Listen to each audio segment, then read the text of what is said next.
अस्सलामुअलैकुम दोस्तों, welcome back to our channel find Urdu. आज हम बात करेंगे एक इडियम या एक मुहावरे के मतलब के बारे में, जो है ब्लू इन द फेस।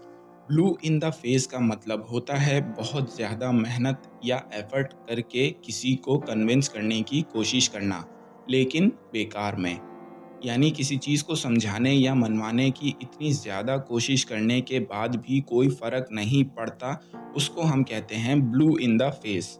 मसलन, अगर कोई शख्स अपने दोस्त को समझा रहा है कि उसको अपना रास्ता बदल लेना चाहिए, लेकिन दोस्त नहीं मान रहा, तो वो बार-बार उससे बात करता रहेगा, मगर दोस्त ना माने तो कहलाएगा कि मैं उसे समझा-समझा कर थक गया हूँ, लेकिन वो तो ब्लू इन द फेस ही रहेगा।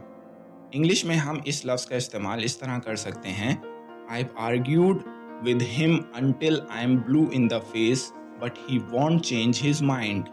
जिसका मतलब होगा, मैंने उससे इतना आर्ग्यू किया या मैंने उससे इतनी बहस की कि मैं थक गया, लेकिन वो अपना फैसला नहीं बदलेगा।